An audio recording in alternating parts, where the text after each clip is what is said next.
لو واحد هيسألني ايه اكتر شيء حبيته في امريكا، بما انك يعني قاعد في امريكا بقالك 20 سنة، او يعني انا جيت في شهر 3 2004 حاليا بالظبط، يعني كملت 20 سنة.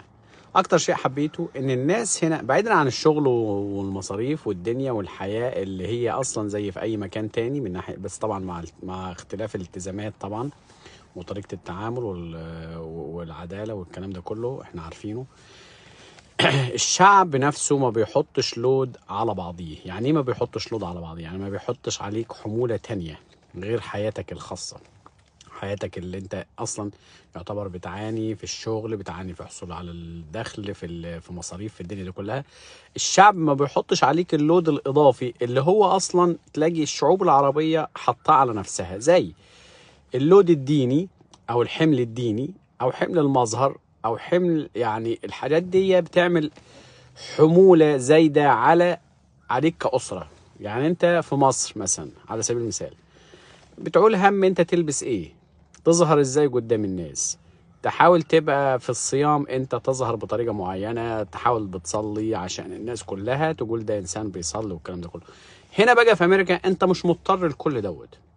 دي حاجة أصلا محدش يقدر يتدخل فيها، لا واحد يبص لك أنت لابس إيه، ولا مراتك لابسة إيه، ولا حد أصلا. لو واحدة مش لابسة أساسا محدش بيبص عليها أصلا، لأن الناس هنا طبعا أنتوا عارفين في حرية، فالدنيا يعني مفيش الكبت اللي البلاد العربية عايشة فيه.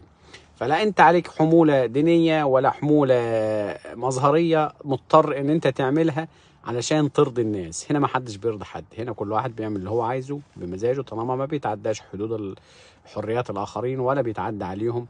يعني انا مش من حقي اروح اقول لاي حد انت ما بتصليش، انت صايم، انت مسلم، انت مسيحي، انت ايه، انت اي حاجه من ده كله انا ممنوع اصلا اتكلم فيها.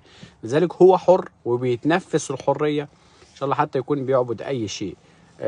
مش لابس لبس خالص، ماليش ان انا احط عليه لود اضافي في الحياه. فدي في حد ذاتها بتخلي الناس هنا مبسوطه نفسيا، مفيش حموله اضافيه من اللي حواليه. انت في بلادنا الناس بتحط مناخيرها في حياتك، يعني في ادق التفاصيل، وبتحط عليك اوامر انت تلبس ايه وتاكل ايه وتشرب ايه وتتصرف ازاي، وفي الصيام تعمل ايه، ولو انت مسيحي امتى تروح الكنيسه ولا ما بتروحش، لو انت مسلم بتصلي ولا ما بتصليش. كل ده بقى هنا مفيش الكلام ده خالص. فلذلك الشعب نفسيا حر، والحريه دي مش ببلاش. الحريه دي بتشيل اللود، الحموله اللي عليك، تخليك بس تركز في شغلك وفي عملك، كيف تبقى ناجح وكيف تكفي بلدك بيتك وتفيد بلدك، وكيف انت تبقى انسان كويس، وبتدعمك في كده. اي حد بيتعرض ليك من ناحيه اي شيء، سواء مظهر او دين او حريات في اي شيء، انت بتعمل له مشكله. يعني انا ما ينفعش واحد يجي يبشرني، يعني انا مسيح مثلا، واحد جاي يتكلم عن المسيح بقى، احيانا بيروحوا البيوت في مثلا ناس كده يعني تبع الكنائس، ممكن يجي يقول لك انا عايز اكلمك عن الانجيل، عن كذا عن كذا، تقول له لا خلصت يمشي. يعني ما ينفعش بقى ايه يبقى لزجه وبالعافيه ولا اي حد. يعني ما ينفعش حد يتعرض ليك على حريتك، انت ليك انت تقبله او ترفضه، ما مش مفروض عليك. لكن ما يقعدش بقى يحكي معاك في حاجات كتير، وانت طب انت صايم ولا مش صايم، طب انت ما بتصومش ليه، طب انت ما تروحش الكنيسه ليه، الكلام ده كله. يوم الاحد تروح انت بقى الكنيسه تصلي مع نفسك، تروح الجامع تصلي مع نفسك، انت حر. ما تصليش انت حر. مفيش حموله اضافيه بيحطها الشعب الامريكي على بعضه. لذلك الشعب نفسه كله مبسوط. طبعا عندك الامور الحياتيه اللي هي الشغل والعمل والمصاريف، دي حاجه تاني خالص.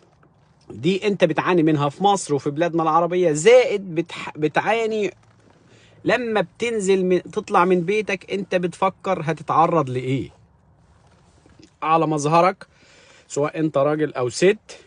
مراتك طالعة لا البسي كذا، غيري كذا، ما تلبسيش كذا، انا لازم لبسي يبقى مش عارف ايه. هنا مفيش الكلام ده خالص. مفيش حد هنا ممكن يتعرض لاي واحده، ولا بكلمه ولا بتعليق ولا باي شيء، حتى لو مش لابسه اساسا ولا بيبص عليها اصلا. ده انت لو ثبتت نظرك على واحده وهي لحظه تعمل لك قضيه تحرش مباشره.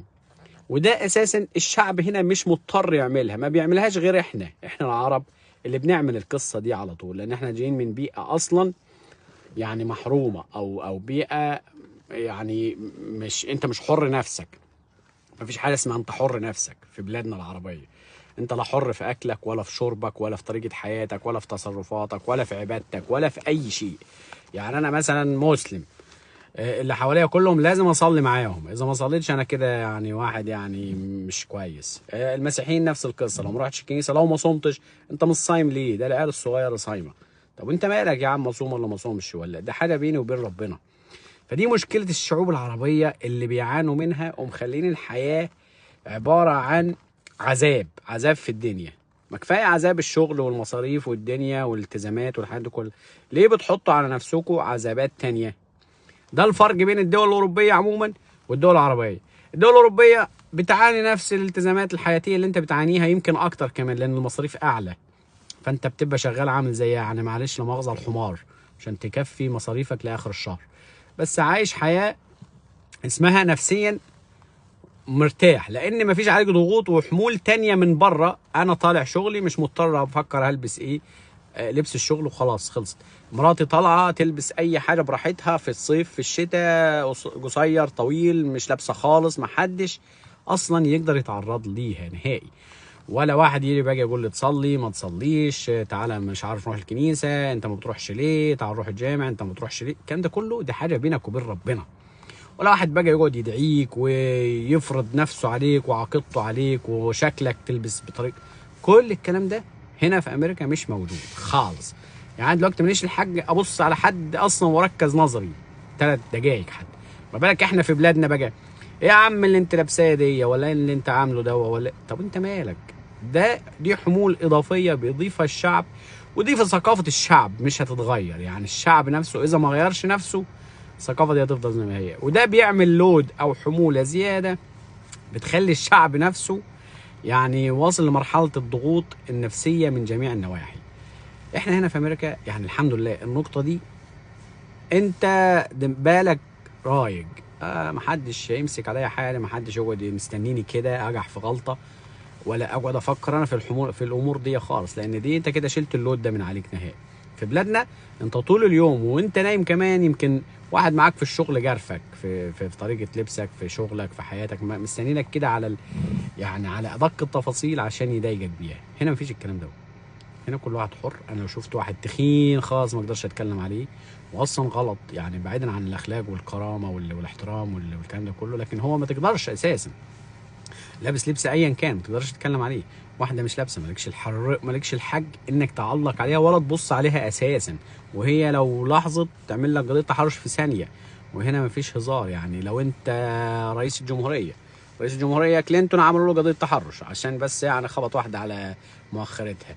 فالموضوع يعني هنا مش هزار، الامور دي مش هزار. لازم يحموا حريه الشعب، حرية الإنسان إنه يفضل حر، محدش يطبق عليه ولا يضايقه ولا يغيظه ولا يعمل له تنمر ولا يعني بيسموها بولينج هنا. فهنا أنت حر نفسيا، حر، محدش يقدر يتحكم فيها في أي شيء. هو أقصى حاجة ممكن يسألك أنت مثلا لو حاب، يعني ده كمان يبقى حاسس إن هو مكسوف. أنت يعني أنت منين أو بلدك إيه، وبيبقى محرج وهو بيسألها. يعني وما بيسألكش خالص عن الدين الا اذا لو انت اتكلمت، وما يسألكش على اي حاجه تاني الا لو انت مثلا يعني هو بيحس ان هو كمان متطفل لو هو هيسألك. ده لو حب يتعرف عليك او لو في بيزنس مشترك او في شغل او في اي شيء.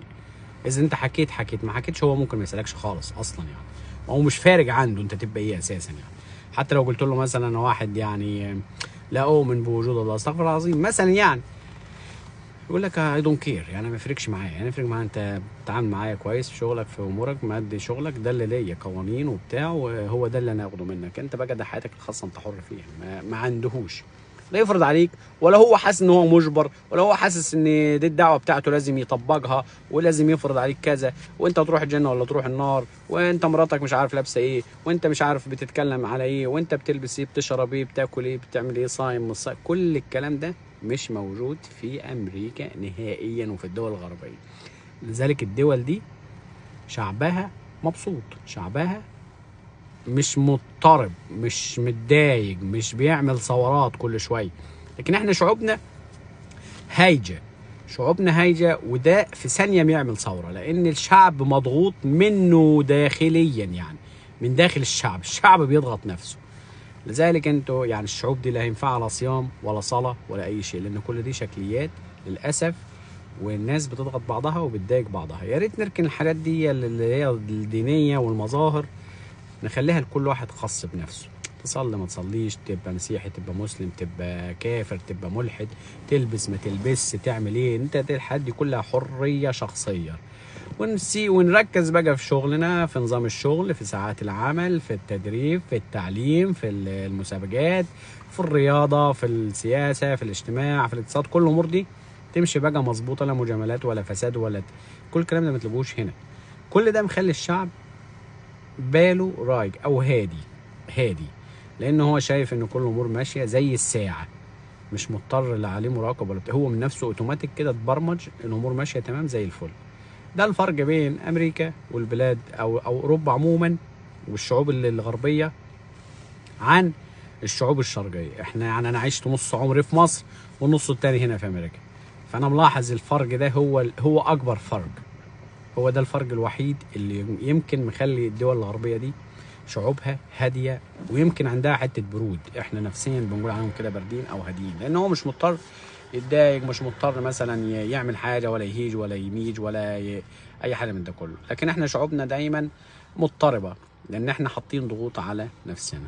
دي خلاصه الموضوع، واتمنى الفيديو يعجبكم. سلام.